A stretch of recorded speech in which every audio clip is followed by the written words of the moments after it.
tentative d'intimidation pour nous faire annuler la foire. D'une part, au sein de Nature et Progrès, on a tous été unanimement d'accord pour dire que, sauf interdiction préfectorale, il n'était pas question qu'on annule cette conférence. C'est-à-dire, pour moi, je suis aussi militant de l'association France-Palestine Solidarité et depuis 53 ans à Nature et Progrès, vous comprenez que ça m'ait fait plaisir. Et que je n'ai pas été dans l'installation aujourd'hui, personne ne m'a fait la moindre remarque négative, au contraire. J'ai eu droit à beaucoup de sourires, c'est toujours agréable. Donc, c'est aussi important que dans un lieu comme cela, où malheureusement souvent sur la Palestine, on se retrouve un peu entre soi. Je sais, je connais beaucoup de tates dans l'assistance, mais on apporte cette parole sur la foire biocide. Donc maintenant, j'ai fini. Je vous rappellerai en sortant d'aller verser votre vol.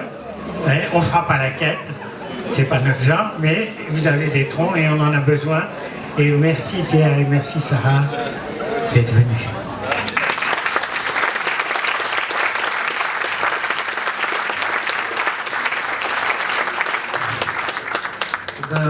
Merci vraiment pour cette invitation.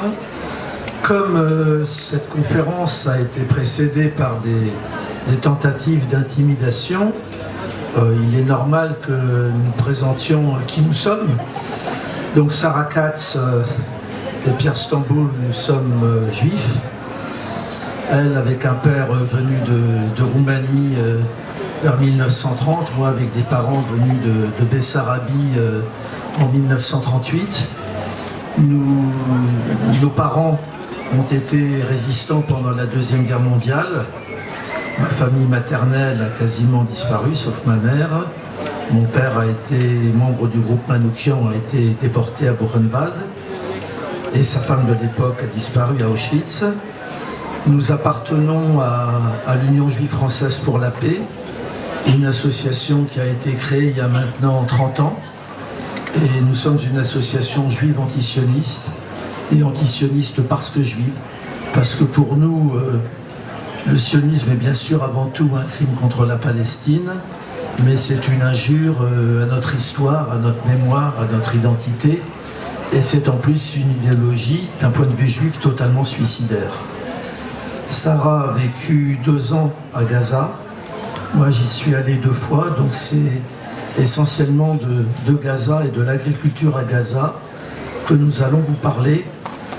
On vous en parle dans un moment particulièrement tragique.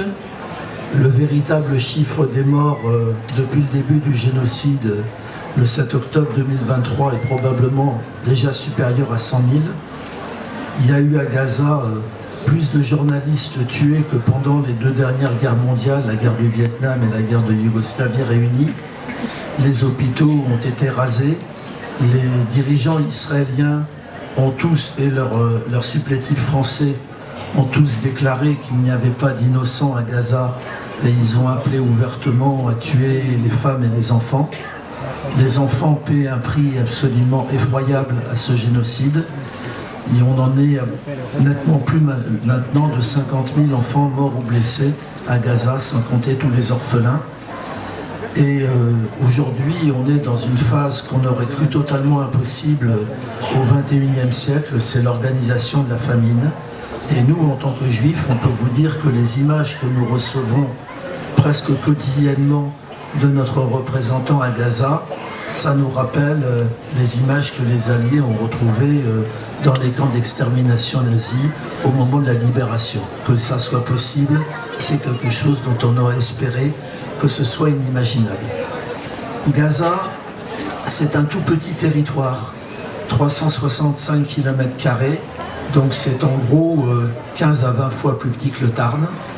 Et avant le génocide, 2 300 000 habitants, donc c'est 7 fois plus peuplé que le Tarn. Ça vous donne une image. En même temps, vous avez une telle surpopulation que la superficie agricole a considérablement diminué.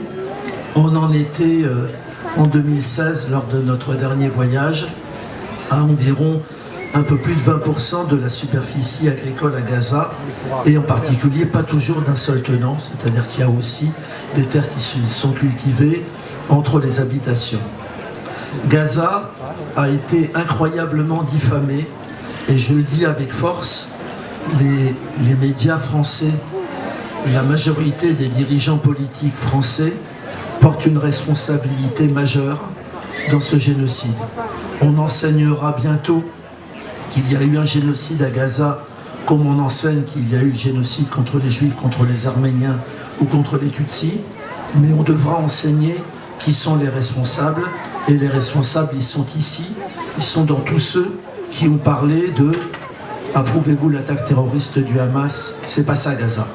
Gaza, ça n'a strictement rien à voir avec ça. C'est ça qu'on va essayer de vous expliquer à travers la question paysanne. Gaza, d'abord, c'est pratiquement 80% de la population qui sont des réfugiés, qui sont arrivés en 1948-49, en gros de tout ce qui est aujourd'hui le sud d'Israël, de Jaffa, Tel Aviv, jusqu'à Beersheba, et encore je vous donne les noms hébreux, mais Beersheba c'était Bersabé, Ashkelon c'était Ascalon, et les Israéliens n'ont pas seulement expulsé la population de façon préméditée, mais ils ont changé les noms, ils ont essayé d'effacer les traces de la Palestine. Donc dans toute cette population réfugiée, vous en avez 73% qui ont la carte de l'UNRWA. L'UNRWA, c'est l'Office des Nations Unies des réfugiés qui devait être créé de façon totalement provisoire et qui existe encore 77 ans plus tard.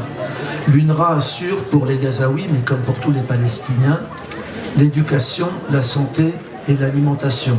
Donc on comprend bien que quand on veut liquider l'UNRWA, comme Israël veut le faire, mais comme notre direction française a cessé un moment de financer l'UNRWA, on liquide la Palestine. On fait en sorte que la Palestine n'existe plus. Vous avez à Gaza, comme dans toute la Palestine, une population incroyablement éduquée.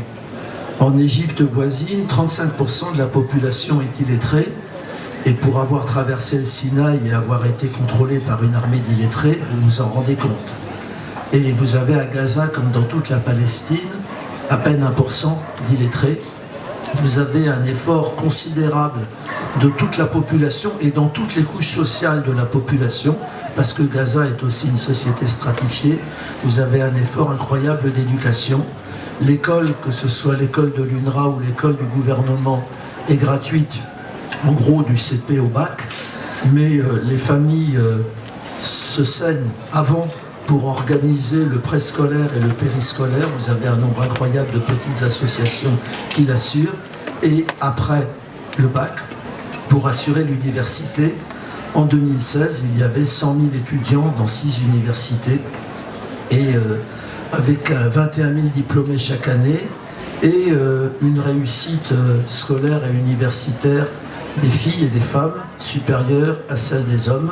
C'est une société patriarcale Gaza, mais je vous assure qu'il y a des combats contre le patriarcat extrêmement forts et qui donnent des résultats. Alors je vais parler un petit peu de la question de l'agriculture. Vous devez d'abord imaginer ce territoire à partir de 2006, où les Palestiniens ont eu le tort de mal voter, c'est-à-dire que l'Europe et les États-Unis qui patronaient, et Israël qui patronnait ce vote, ne voulaient pas le résultat électoral qui a eu lieu. Le résultat électoral qui a eu lieu, il a eu lieu pour 2 raisons essentielles. La corruption et les accords d'Oslo qui ont été une véritable catastrophe pour tous les Palestiniens. Ça a été un vote sanction, et s'il y avait eu une gauche unie, probablement c'est elle qui aurait eu les résultats de ce vote sanction, mais comme toute comparaison avec la France est évidemment inutile, mais comme la gauche était désunie, il y a eu un vote sanction qui a profité au Hamas. Depuis cette époque-là, Gaza est bouclé par terre, par mer et par air. Vous devez imaginer donc 2 300 000 personnes qui vivent dans une cage au sens propre du terme. Déjà, quand vous franchissez la frontière à Erez, au nord, la frontière venant d'Israël, vous traversez une cage de 800 mètres. Vous avez sur le nord avec Israël et sur le sud avec l'Égypte une barrière de ciment qui fait des mètres et des mètres d'épaisseur, qu'il est évidemment absolument impossible de franchir. Et sur toute la barrière orientale, vous avez une barrière de haute technologie sur les terres agricoles, avec des tourtueuses tous les 250 mètres. Ça fait 20 mètres de haut, il n'y a personne dedans. C'est télécommandé, de temps en temps, ça tire sur les paysans. Vous devez comprendre que toute cette barrière, elle empiète totalement les terres des paysans, parce que les paysans de Gaza qui étaient là avant 1948 et qui sont restés, toutes leurs terres étaient de l'autre côté. Ce sont aujourd'hui les fameux kibbutz, ceux dont on vous a parlé. À Gaza, quand on y est, il y a en moyenne 4 à 6 heures d'électricité par jour. Vous devez imaginer ce que ça veut dire, des millions de personnes qui vivent dans le noir, mais évidemment ça tourne par quartier. Vous aviez, à cette époque-là, et ça a évidemment empiré depuis, 95% de l'eau est inconsommable. Pourquoi est-elle inconsommable? Ce n'est pas une question de malchance, c'est une question qu'en violation de tous les principes internationaux, Israël pompe comme des malades sur la nappe phréatique qui arrive des collines de Cisjordanie, et que la nature ayant horreur du vide, la nappe phréatique est envahie par l'eau de mer. Et donc les paysans, ils ont affaire à cette situation. Eux, ils n'ont quasiment pas d'eau. De l'autre côté de la barrière, vous avez les fameux kibbutz avec l'arrosage automatique, la pelouse et la piscine. Donc c'est un peu pour que vous compreniez aussi ce qu'a pu être le 7 octobre. Quand on oublie la question coloniale, on n'a strictement rien compris. Gaza est une colonie au sens propre du terme. Gaza a connu à partir de 2008 des bombardements épouvantables. Plan durci 2008-2009, c'est autour de Noël et du jour de l'an, c'est 1400 morts. Pilier de la défense en 2012, c'est 172 morts. Bordure protectrice en 2014, c'est 2400 morts, mais ce qu'on ignore, c'est que 40 à 50% de la bande de Gaza, toute la partie justement qui comprend les terres agricoles, a été occupée et que les Israéliens ont absolument tout ravagé. Ils ont ravagé tout ce qui était les cultures, tout ce qui était les serres. Dans le village de Khouza où nous avons travaillé, il ne restait plus qu'un seul bâtiment, c'est celui que l'armée israélienne avait pris comme quartier général. Tout le reste avait été détruit. Qu'est-ce que les paysans ont fait après chaque destruction? Ils ont remis en route les cultures avant de remettre en route les habitations. On a ainsi pu vérifier une petite exploitation agricole à Betlaïa faisant des fraises et où les paysans habitent encore sous la tente. Il y a encore toutes les traces des destructions de leurs maisons qui ont été faites, mais eux, ils ont remis en route leurs terres avec une ingéniosité qui vient en partie de l'UAWC, le syndicat des travailleurs agricoles, qui est affilié à Via Campesina, comme la Confédération paysanne. Les serres viennent et la tourbe viennent d'Australie ou viennent d'Espagne, mais ils ont imaginé tout un système qui leur permet d'économiser 95% de l'eau. De façon générale, l'agriculture à Gaza, c'est une question d'ingéniosité en permanence pour essayer à la fois de se débrouiller avec le manque d'électricité, avec le manque d'eau. C'est une agriculture qui est captive, c'est-à-dire que les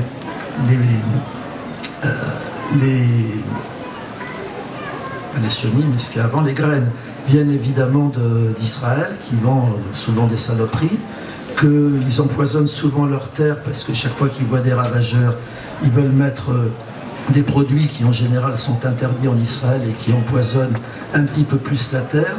Et en même temps, c'est une paysannerie avec des tout petits paysans, mais des fermes extrêmement petites, mais avec une habitude de travail en commun. C'est pas des coopératives exactement comme ici. Ils sont organisés avec des mokhtars, qui sont des chefs de grandes familles, qui règlent les différends internes, qui font l'intercession avec les autorités, mais c'est une forme de travail en commun. Alors avant de passer la parole à Sarah, je vous dis un petit peu dans quelles conditions on se trouve en 2016 quand notre aventure, l'Union juive française pour la paix avec les paysans va commencer. En 2016, on va faire 80 rencontres dans toute la bande de Gaza, des rencontres politiques, on va rencontrer les dirigeants politiques de tous les partis. En tant qu'Union juive française pour la paix, la phrase unanime, c'est nous sommes contre l'occupation, nous n'avons rien contre les juifs. Et bien évidemment, l'antisémitisme et l'antijudaïsme, c'est en Europe. Les crimes contre les juifs, c'est en Europe. Ça n'a rien à voir avec une quelconque tradition palestinienne. Ils ont toujours été étrangers à ça et ils ont toujours vécu avec les juifs. Et donc on fait toutes ces rencontres, et parmi les rencontres qu'on fait, on arrive dans un village du sud-est de la bande de Gaza, près de Khan Younis. Sarah y avait été, parce que c'est là qu'avec d'autres internationaux, elle avait fait le bouclier humain face aux Israéliens qui étaient de l'autre côté de la barrière et qui tiraient, et ils faisaient le bouclier humain pour que les paysans puissent cultiver derrière. Et le Mokhtar nous dit, voilà, il y a très peu d'électricité, il nous faut de l'électricité pour tirer l'eau, pour sauver notre récolte de melons. Je suis allé au ministère, j'ai demandé une espèce de passe-droit pour avoir de l'eau pour sauver la récolte de melons. Et je suis battu, ils nous ont dit on ne peut pas faire d'exception, donc on va perdre notre récolte. Et si la solidarité a un sens, faites quelque chose. Et donc ça va être le début d'une aventure qui a commencé donc en mai-juin 2016 et que Sarah va vous raconter comment, à partir de cette demande des paysans, on a su bâtir épaule contre épaule une coopération fructueuse entre des milliers de familles de paysans et une association juive antisioniste.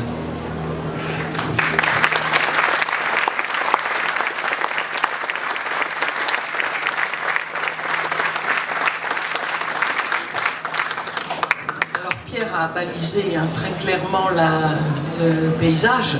Je vais vous parler plus précisément, plus pratiquement de ce que ça a signifié que c'est cette année de lutte commune. Mais avant, je voudrais faire un pas pour dire qu'est-ce que ça veut dire que de défendre les paysans et pourquoi dans une foire bio, eh bien la question du colonialisme, la question des guerres, elle a sa place. Partout dans le monde, les petits paysans sont attaqués d'une manière extraordinaire. C'est une question de survie, et dans des lieux qui sont extrêmement différents. Vous vous rappelez, il y a quelques années, quand même la presse s'est fait l'écho des suicides de paysans indiens qui n'en pouvaient plus, qui n'avaient plus de raison de continuer à se battre. Et la question de la Palestine, elle permet justement d'aborder cette question qui est une question universelle, in situ, dans un des points où l'affrontement contre le monde ancien, le monde dirigé par ce qu'on appelait quand j'étais jeune l'impérialisme, mais qui est en gros les grands domaines financiers, comment cette oppression générale se conjugue dans l'un des points d'accès qu'est la Palestine. La question peut à partir du terrain. Quand vous arrivez à Gaza, moi j'arrive à Gaza en 2011, il y a encore toutes les destructions de la guerre de 2008-2009, et vous voyez des tas de carcasses brûlées, et vous demandez, là qu'est-ce qu'il y avait? Ah, là il y avait une ferme de poulets. Et là qu'est-ce qu'il y avait? Ah, là il y avait une petite minoterie pour faire la farine. Et on s'aperçoit petit à petit que ce qui est détruit, c'est ce qui permet de nourrir la population. Et la question, elle était très simple, elle a été même argumentée de manière claire. Pour qu'une occupation gagne, il faut détruire la société. Et pour détruire la société, il faut l'empêcher d'être producteur. Donc la question, elle était simple. Pour Israël, c'était défense de produire. Et donc pour nous, la réaction elle a été évidente dans tous les besoins, et les besoins sont immenses, mais le fait de se placer à ce niveau-là et de dire on aidera les producteurs, ça avait un sens très, très profond. Alors à Gaza, les producteurs, il y avait les paysans et il y avait les pêcheurs, donc je ne vous parlerai pas parce que là on est sur la question des paysans, mais la lutte pour les pêcheurs a été terrible, effroyable, et on l'a perdue. Mais sur les paysans, non. On a réussi quand même à faire une petite différence en affirmant devant l'occupant, devant les armées israéliennes, qu'ils ne pouvaient pas faire n'importe quoi. Donc comme l'a dit Pierre, la première des choses qu'on a faites, c'est qu'on s'est déployé les quelques dizaines, parfois on était très peu, parfois on était 3, ça m'est même arrivé d'être seul au cours des 2 années où j'étais là-bas. On se déployait, bien identifiés par des gilets jaunes par hasard, et puis on avait nos caméras, nos téléphones, et on hurlait « le monde vous voit, le monde vous regarde ». Alors les soldats tiraient, ils tiraient devant nous, ils tiraient derrière nous, ils tiraient entre nous, mais ils ne pouvaient pas atteindre, c'était difficile pour eux d'atteindre les paysans qui petit à petit regagnaient leurs terres, parce que l'invention extraordinaire de cette occupation, ça a été de dire non, non, on n'empêche personne de produire, mais vous comprenez bien ce qui est côté Gaza, mais le long de la frontière, on ne peut pas laisser les gens y arriver parce qu'ils risqueraient de nous attaquer. Donc 300 mètres, 600 mètres, parfois 1 kilomètre, qui sont justement les terres agricoles. Donc pour les paysans, c'était fondamental de repartir. Et ils n'avaient pas un soutien absolu de leurs autorités. Les autorités n'étaient pas très heureuses de voir les paysans regagner ce terrain-là parce que ça les gênait un peu politiquement. Et on s'est heurté tout le temps à ce problème-là, qui est le problème de la petite paysannerie. Oui, vous les défendez, mais en fait, c'est des dinosaures, ils servent à rien. Ils vont faire que pousser 3 tomates, laisser les choses politiques se faire. Et nous disions, non, c'est fondamental que la société puisse vivre comme elle l'entend. Et elle l'entend à Gaza avec une paysannerie active. Alors, pour appuyer là-dessus, sur cette idée de producteur, je voudrais juste vous faire une anecdote que j'aime bien raconter parce qu'elle relie au monde. Je ne sais pas si vous avez lu les mémoires de Geronimo. Geronimo, c'est le méchant, hein, c'est celui qui s'est jamais rendu. Il s'est battu tant qu'il a pu et finalement il est battu. Il est battu, il est avec quelques dizaines encore de combattants avec lui et il s'attend à ce qu'ils soient tous massacrés. Et le chef du régiment qui les a finalement coincés et battus lui dit non, game over. Vous avez perdu, on ne va pas du tout vous tuer. Vous allez vous rassembler dans cette vallée et puis voilà, c'est fini pour vous, mais nous, on ne veut pas votre peau. Alors Geronimo répond, mais nous sommes des chasseurs. Donc si vous nous laissez vivre, il nous faut des terrains de chasse. Oh, mais ne vous inquiétez pas, on va vous nourrir. Et c'est comme ça qu'on vient à bout d'une société, et c'est comme ça qu'on a essayé de venir à bout de la société palestinienne, et c'est pour ça que c'est tellement important, la question paysanne à Gaza, et que je suis tellement contente que vous soyez là dans cette fois.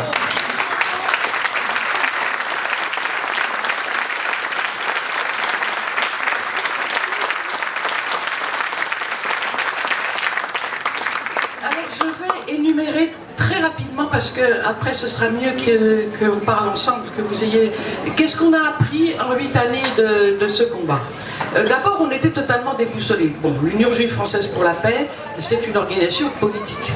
Donc déjà, l'humanitaire, on ne connaissait pas, on ne savait pas bien faire, et puis la paysannerie, on ne connaissait pas du tout. On était plutôt des urbains. Bien quoi, pas tous, mais beaucoup. Donc, qu'est-ce qu'on a... La première chose qui nous a déboussolés, c'est que dans notre idéologie, le progrès, c'est les coopératives. Hein, à bas, la chose individuelle et vive les coopératives. C'était pas du tout l'idée à Gaza. Il n'y avait pas de coopérative. C'était pas du tout la manière de faire. Chacun était chef de sa tâche. C'est-à-dire celui qui plante du blé et qui le récolte, il plante du blé et il le récolte. Puis il y en a un qui, lui, a le moulin pour faire la farine. Et puis chacun, il y a ceux qui ont des tracteurs et qui louent leurs services. Chacun était chef de sa tâche. C'était pas ce à quoi on s'attendait, mais dans une toute petite région comme Gaza, c'est extrêmement efficace et en plus, c'était leur manière de faire. Donc voilà, à nous de nous... Et l'autre chose qui nous a complètement scotché, c'est que eh bien, si on veut aider une population qui est sous blocus, eh ben, l'idée, c'est pas seulement de récolter de l'argent et de leur envoyer. Et on s'est aperçu de ça avec le château d'eau, on était tellement heureux, et eux aussi. Hein. La première collecte de l'UJFP a été suffisamment puissante pour donner l'argent pour construire un grand château d'eau, 17 mètres de haut. Et pour eux, c'était fondamental, parce que l'idée, c'est dans les quelques heures d'électricité, on monte l'eau, et ensuite, par gravitation, 24 heures sur 24 s'il le faut, elle va pouvoir alimenter les fermes qui sont reliées. Donc le château d'eau, c'était vraiment la première demande. On était tellement heureux de voir sortir ce château d'eau de terre. Et au bout de quelques mois, Ils ont dit oui, ça c'est très bien, on est très contents, ça c'est vraiment formidable, mais vous comprenez bien que ça ne va pas pouvoir aller comme ça. Compte tenu du prix à Gaza, Gaza est totalement dépendant des décisions de l'occupant, donc les prix n'ont aucun sens. Compte tenu du prix de l'électricité à Gaza, si on laisse vendre le mètre cube d'eau au prix qui nous revient, qui revient à celui qui a prêté son forage, ben, les paysans les plus pauvres, ils pourront tout simplement pas acheter. Ça veut dire que vous aurez construit un château d'eau, mais il va servir aux paysans les plus solides. Si vous voulez que ça serve à tout le monde, comme vous l'avez dit, eh bien vous devez subventionner. Vous devez, mois par mois, nous donner de quoi équilibrer pour qu'on reste... à l'époque, le mot d'ordre, c'était rester sous 1 shekel le mètre cube. Et ben, on a appris à le faire. Et petit à petit, on a compris que aider une population qui est sous blocus, c'est pas simplement faire de l'humanitaire et aider, etc. C'est être partenaire continu. Et on a forgé cette image. Eux, ils sont avec les 2 mains bâillonnées. Nous devons être la main que l'occupant leur tient serrée. C'est-à-dire cet compagnonnage continu. Et on a développé ça de manière avec beaucoup de succès, je dois dire, pendant les 7 années jusqu'au démarrage du génocide en octobre 2023. La deuxième leçon qu'on a forgée ensemble, c'est la suivante.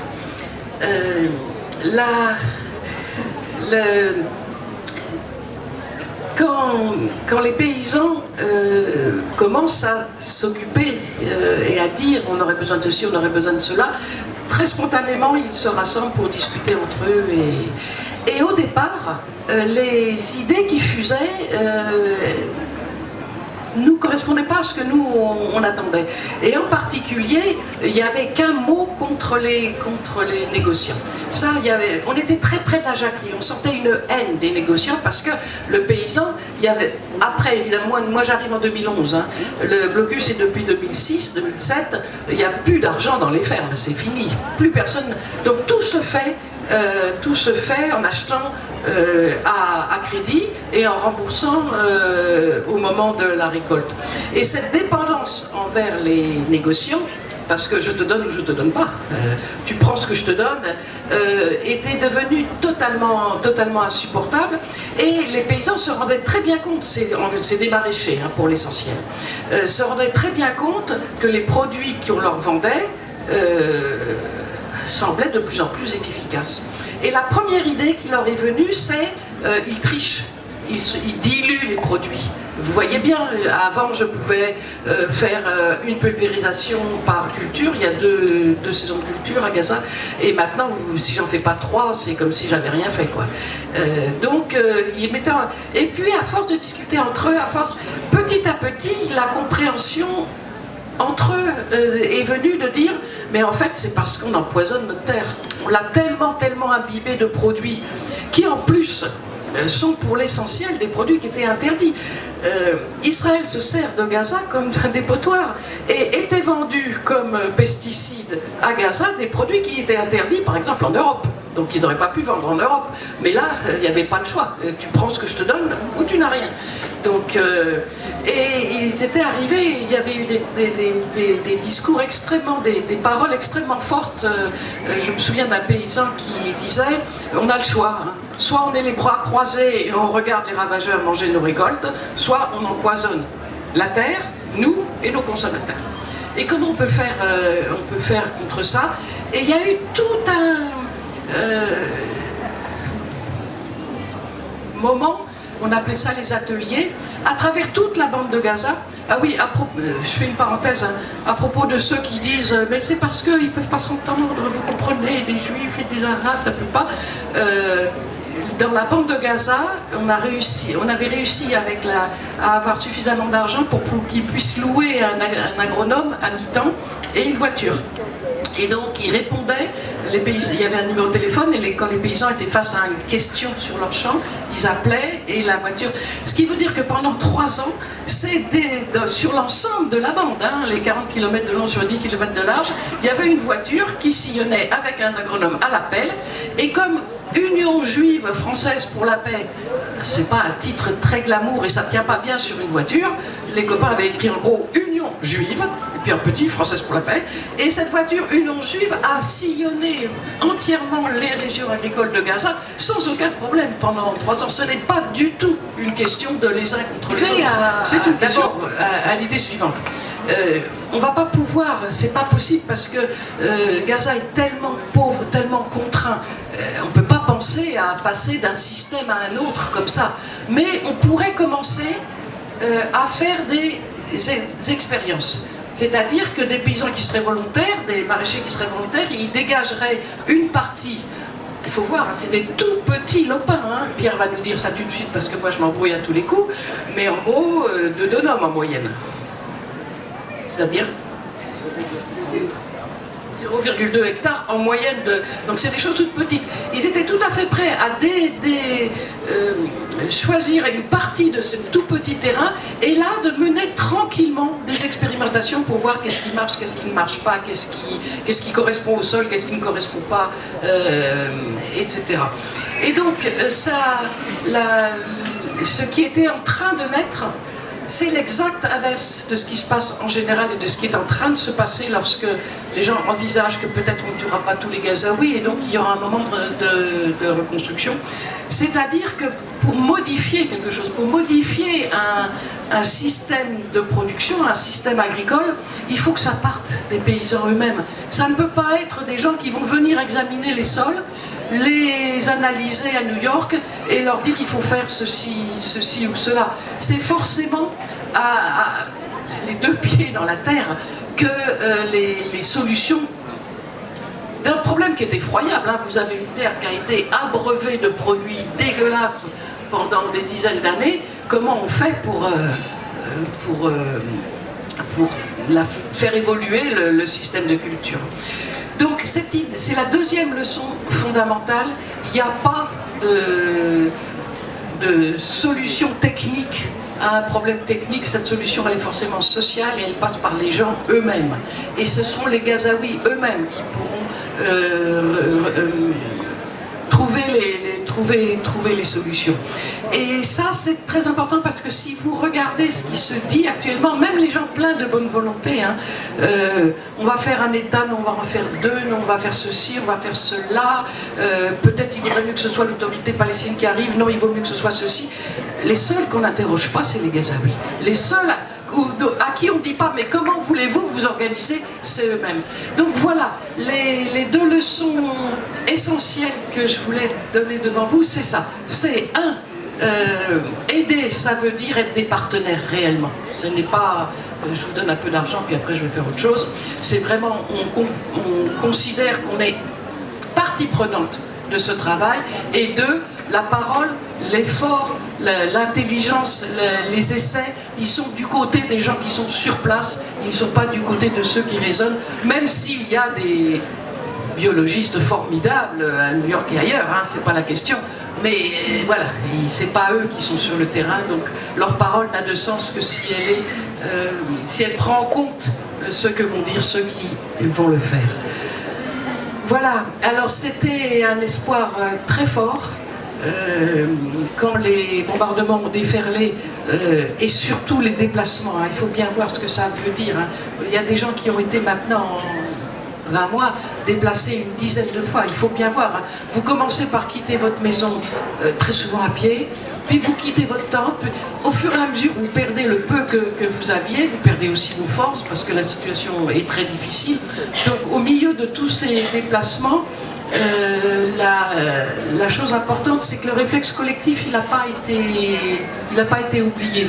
Dès que les gens pouvaient organiser un campement, un endroit où ils pensaient que c'était un peu sûr, alors il y avait une organisation collective, l'effort pour mettre une cantine collective, et très rapidement, au bout de quelques mois, l'effort pour rescolariser, ça nous a scotché. La demande était, il faut bien voir, hein, imaginez une foire comme ça, mais au lieu d'avoir ce qu'on est, on est 10 fois plus, donc il n'y a plus du tout de place, eh bien vous allez décider que vous dégagez quand même une place comme ça, dans lequel il y aura l'école. Pour les enfants. Pour les enfants en âge primaire, très très rarement, il y a quelques endroits où ils ont pu aussi faire le collège, mais très peu. Mais l'âge primaire, pour tous les copains avec lesquels on est en lien, c'était fondamental. Ils ne doivent pas perdre ces années-là, ils ne doivent pas arriver à l'âge de l'adolescence, ceux qui vont survivre. Notre ami Abou Amir disait, mais on va fabriquer des ânes et c'est pas ça qu'on veut. On veut qu'ils aient l'accès à leur langue. Donc ils ont choisi... Oui, bravo Abou Amir, oui.